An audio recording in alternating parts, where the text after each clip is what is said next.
He played his entire 8-year NFL career in the city of New Orleans. He was an all-rookie. He was a Pro Bowler. And he was part of the offensive line that helped change the culture and turn New Orleans Saints into a winning football franchise. He is Brad Edelman. What's up, guys? This is Mike Carney. This is Toy Cook. I'm Randy Mueller. This is Quinn Early. I'm Delvin Bro. I'm Alex Molden. I'm Jake Cup. And this is Life of a Saint. And this is Life of a Saint. And this is Life of a Saint. The Life of a Saint. Life of a Saint. Life of a Saint. And this is Life of a Saint. Whodat?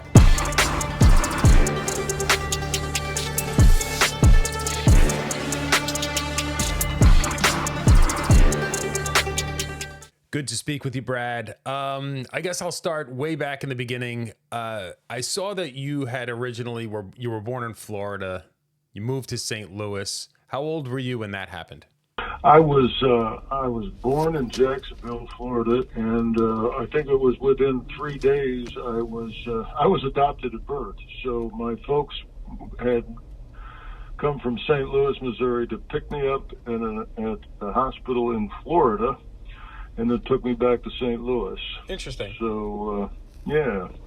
So I then grew up in St. Louis and was around the St. Louis area most of my life before college. Okay, so piggybacking off of that, did you ever have any desire to meet your natural parents? It was certainly a curiosity in my life, and I can't say there was a burning desire to find out, because I had really such a great childhood and loving parents.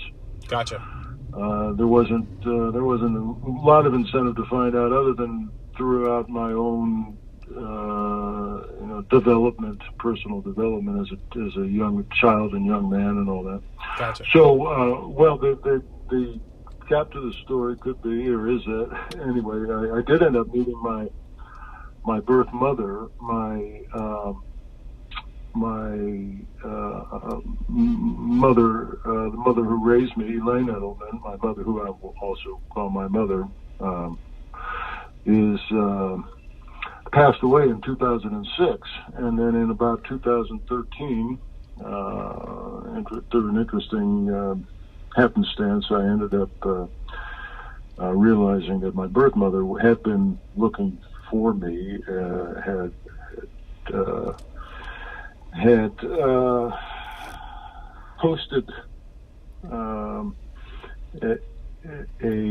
on a site, and we ended up finding each other through, again, it's kind of an unusual circumstance, but I don't want to talk too much about that as to not infringe upon my birth mother's privacy. I've heard you mention before that your high school years had a big impact on the man you would ultimately become. What was it about those high school years that was so important to you? Certainly formative in many ways. Just building social networks and realizing who I was relative to the other people in the school, and I was able to participate in a number of things that stimulated me, and I became passionate about, namely sports, for one, basketball, football, and track, and then I had a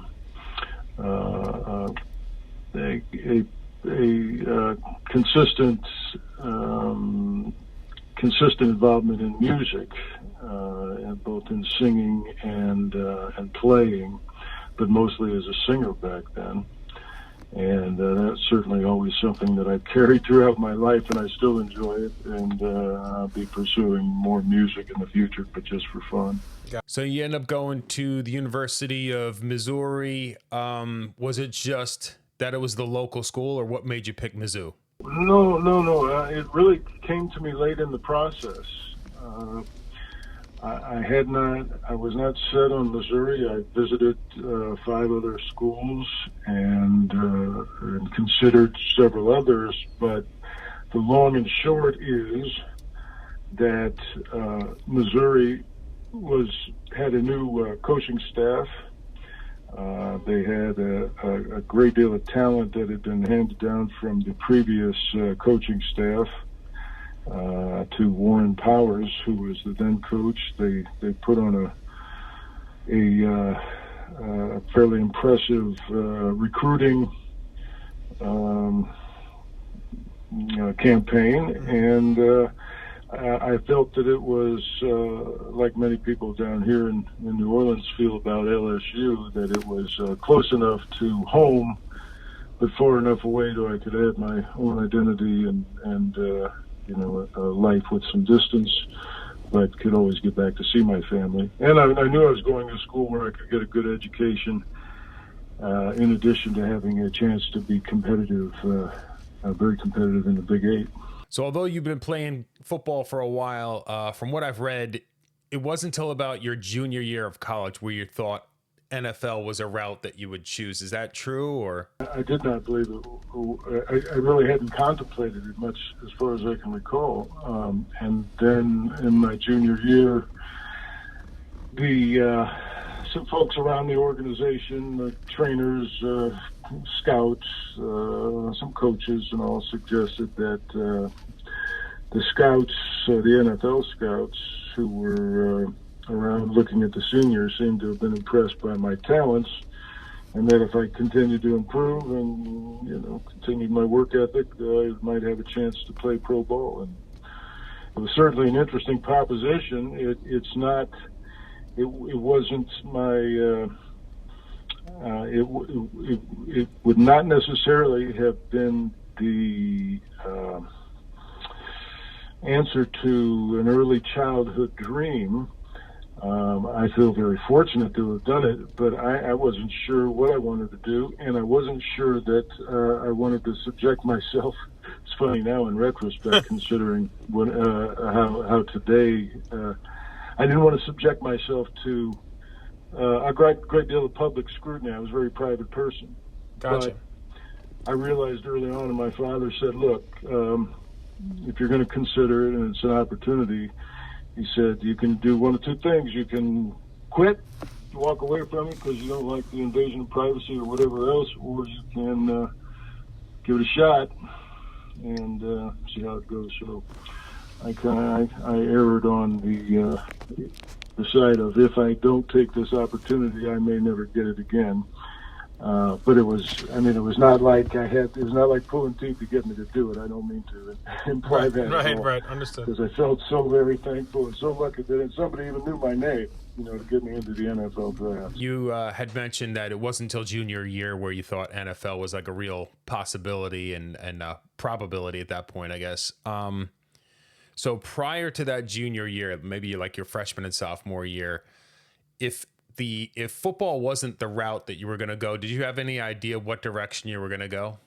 Well, I think it was still a little too early. I was trying to figure out what it was that I might be good at, not taking football for granted at a professional level. So I was thinking, well, maybe public relations, kind of marketing. So I kind of went that direction, got a degree in public relations and advertising, and served me well in terms of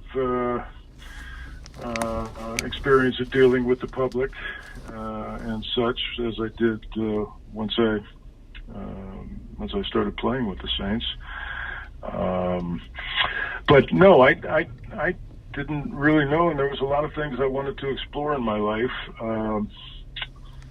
Football, the opportunity there sort of focused all my energies in that direction, and I became very focused on that for many years in my life. Considering that you just started to get the eyes of NFL scouts in your junior year of college, were you surprised that you were drafted as high as you were? Well, the indications through the press and magazines and word of mouth at that time were that I was potentially a first-round choice, and I had no idea. Certainly, I imagine I was hopeful for such a draft spot at the time, but nonetheless, it still seems surreal when I think I was the second pick in the second round, if I'm not mistaken, the 30th pick overall. So It was still surreal when when they announced that Bum Phillips and the New Orleans Saints were choosing me, and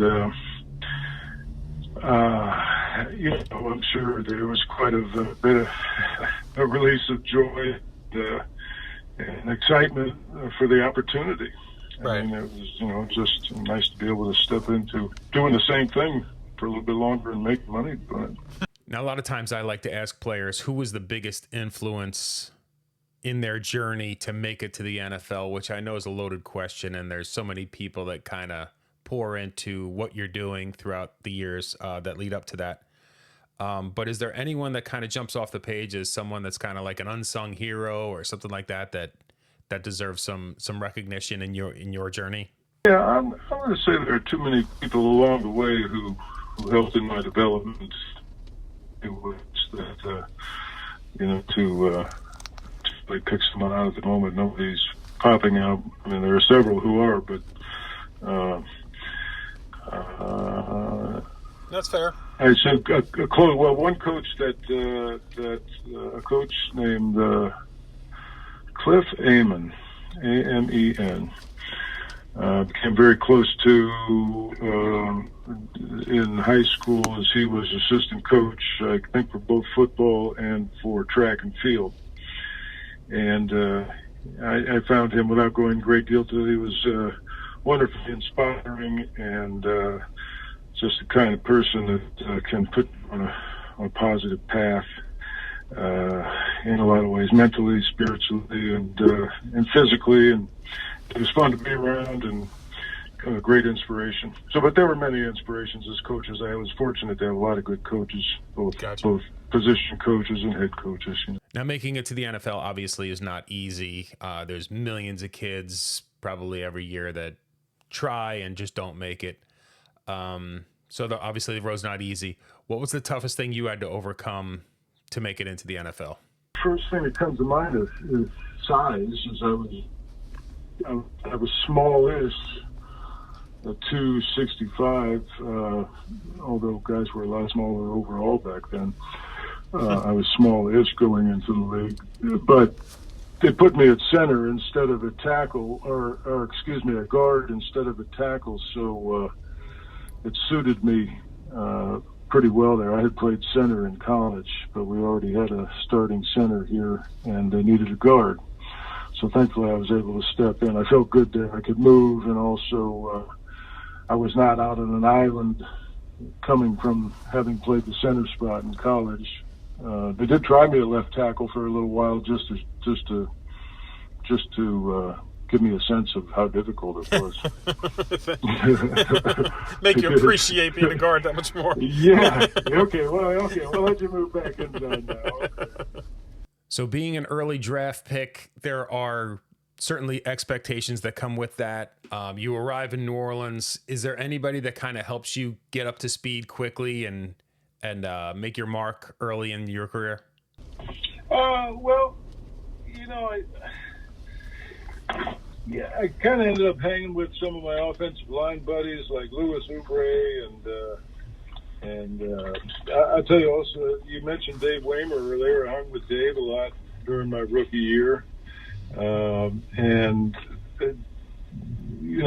enjoyed their company, and we were all in our early 20s and just having fun playing football. I would say, to tell you, Bum himself was a big inspiration to me, and not only for having chosen me to play on the squad, but someone who was interested in and shared his perspective on the individual, the person behind the helmet, and what are you doing with your life, and how thankful we should be for having the opportunity to do what we're doing as professional ball players. And also kind of made me realize sometimes I was a little overzealous in my training, and that maybe I needed to pull it back some, because I think if I had any challenges as a youngster, it was realizing when I needed to take a rest and how important taking a rest, both mentally and physically, was, instead of just constantly draining yourself, and finding that balance. And Bum helped me do that. and yeah, he's always been one of my favorite coaches. Now, you've been very vocal throughout the years about how important the arts have been in your life. As we equate that to football, is there any kind of lessons that you learned in the art world that maybe kind of transcend into the football world? Any kind of similarities? Or I mean, there is an aspect of having a vision. I mean, and I don't mean like a spiritual vision like Muhammad or Jesus necessarily. I mean a vision of what you need to accomplish, a vision of what you want to accomplish.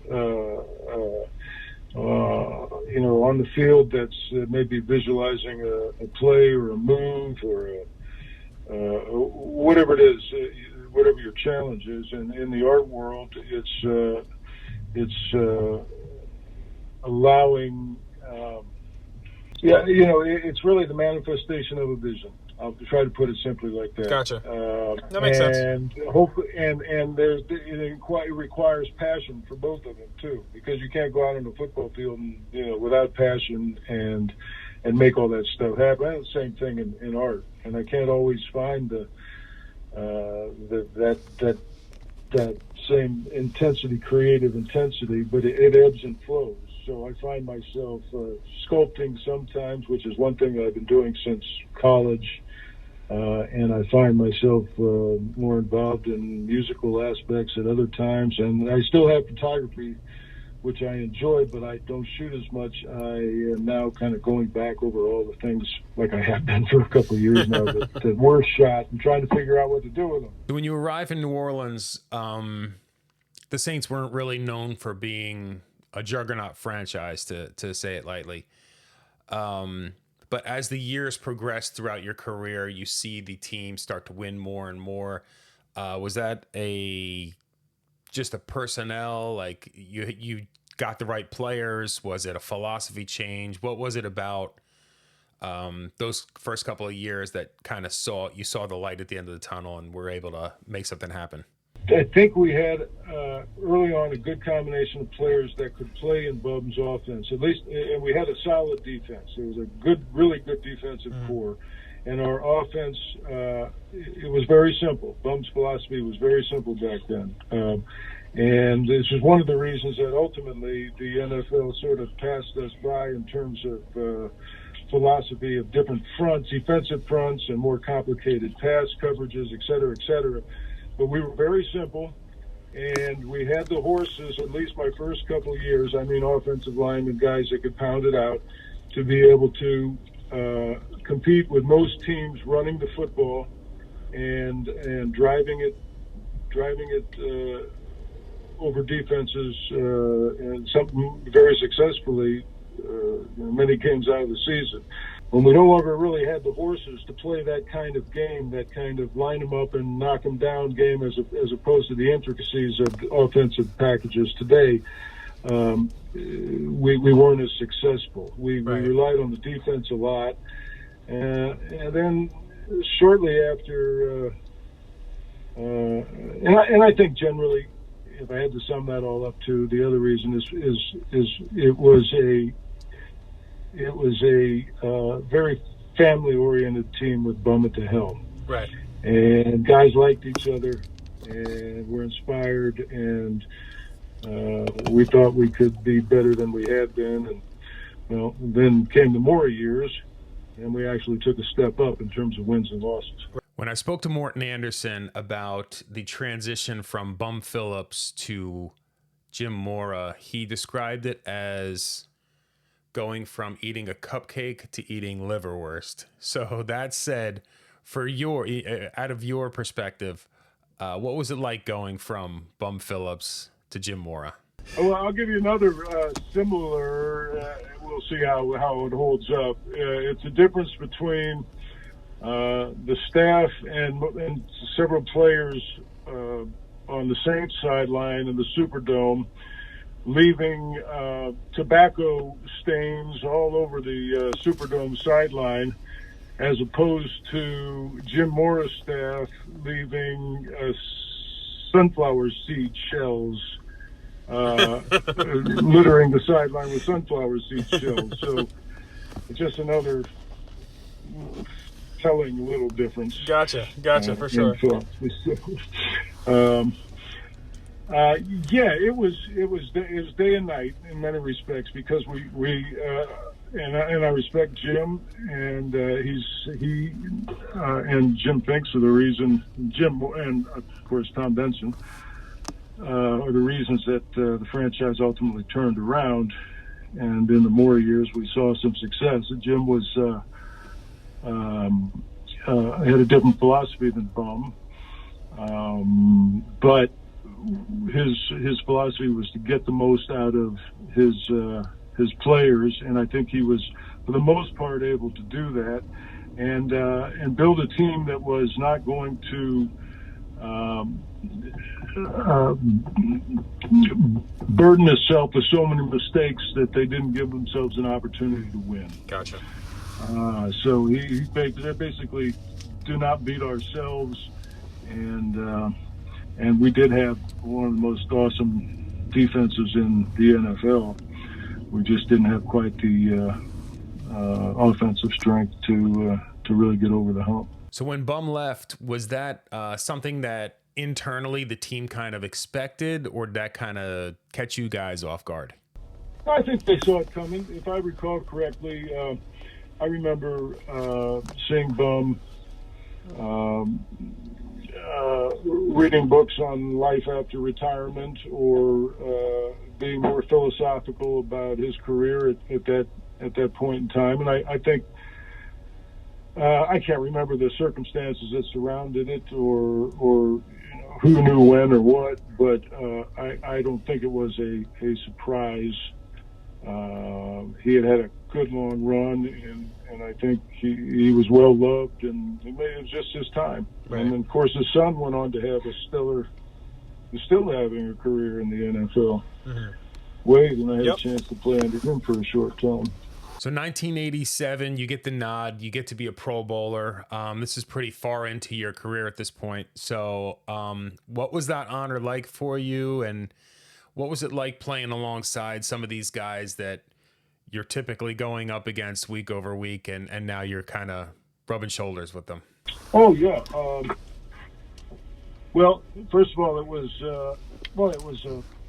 just I don't know, I guess an exciting honor. I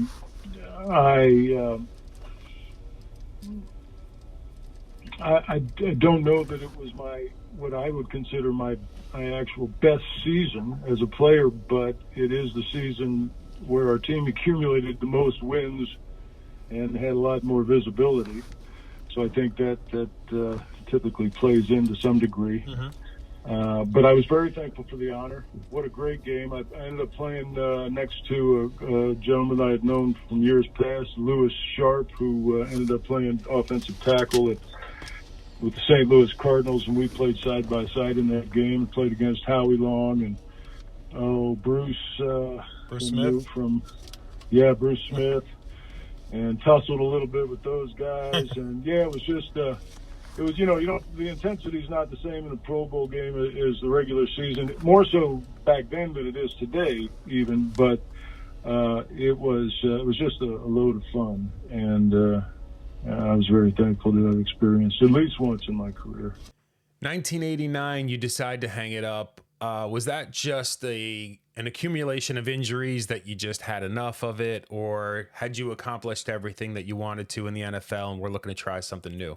Simple answer is accumulation of injuries. Gotcha. I would certainly like to have played longer had I been physically capable of doing it. But it wasn't in the cards, and I had to really weigh out what was more important, trying to play again or walking for the rest of my life. So I erred on the side of caution. Good choice. Well, it turns out that way. Sure, it would have been great to have extended my career, but I think I left it all out on the field. and not to say every game was stellar, but I feel when I walked away that I had done what I could with the time given to me in the sport. So, and I was walking away instead of wheeling away. I know you had a lot of interests outside the world of football. So when you hang them up for the last time, is that still a really tough transition going away from football, something that you had been doing for the past, 15 years or whatever it might have been? Or is it easy knowing that you're going toward something else that you're passionate about? Well, I will say, yes, it was a tough adjustment. And yes, I did have other things to focus on, or things that I wanted to focus on and explore, as well as obligations. But equally difficult was simply finding a new rhythm to my life, which, I mean, literally and figuratively, the rhythm being literally the beginning of July and training camp, and then the regular season, and then, if lucky, the postseason, but certainly off season, training routine. That same cycle, that same seasonal cycle for me, it was 9 years professionally, or almost 9, and 4 years in college. So, and in high school. So you're on that cycle, that life cycle, and it takes I don't remember how many years, an accumulation of years maybe, to sort of not feel that anymore, not be in sync with that old rhythm of life. Right. In addition to that, it was a fascinating period for me, because it was also a period of great growth where I had a little more time, not being as committed to the sport as I had been to explore other aspects of my life. So. Since your football days, you've done a lot in the arts. You've gone a lot of different avenues. Is that just a product of the right place at the right time and certain things opening themselves up to you, or did you kind of deliberately go out and seek different types of arts to kind of see what was the best fit for you? Well, that's an interesting question. It's something I think about looking back at my life. And what I've found is that I seem to need different influences to continue to feel creative and continue to have my juices flowing.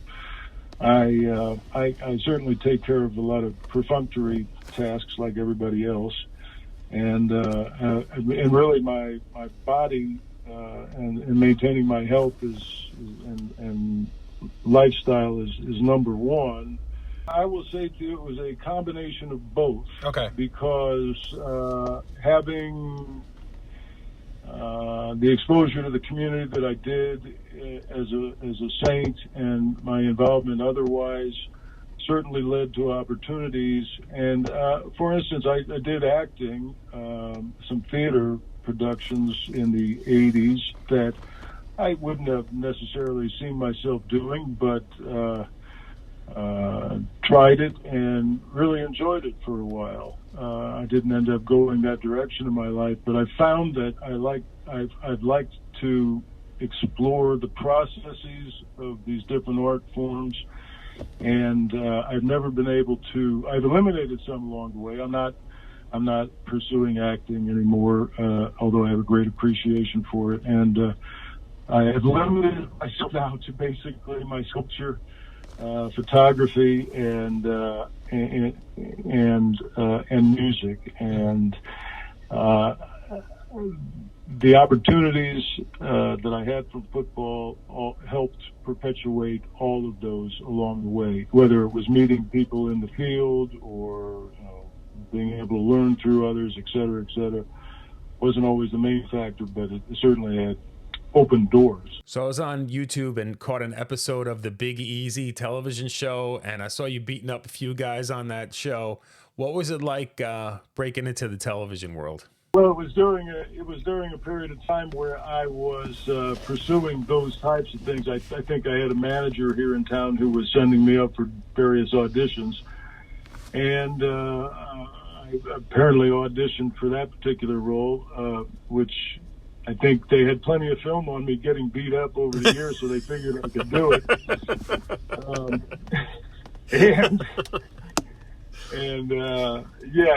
It was another little aspect that kept that acting bug going in me for a while. Gotcha. But it was fun. You know, I enjoyed the experience of it. As shortly thereafter, I think a few years after '98, I moved to Los Angeles and pursued it out there. And long story short is I realized acting in that environment and at that level was not enough of a passion for me to pursue it, like Gotcha. to live in LA and pursue it. Wasn't going to happen. One more for you. I know you've got a lot of accolades. You're in several different halls of fame, Hall of Fames. I don't know. You've got a lot of post-career accolades. Is getting into the Saints Hall of Fame something that would be a particularly big honor, or is that not something you really think about? No, first of all, I will say I believe that ship has sailed, and it is great honor, I think, for any former Saint to be elected into the Hall of Fame.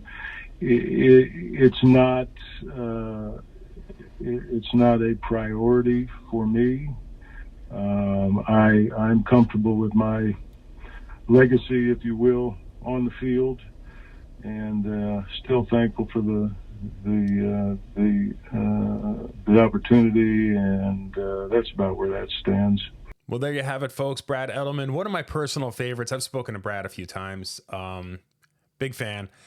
In any event, thank you to Brad Edelman for taking the time to speak with me again. Thank you to all of you for sticking it out, and we'll see you on the next one. Who dat, everybody?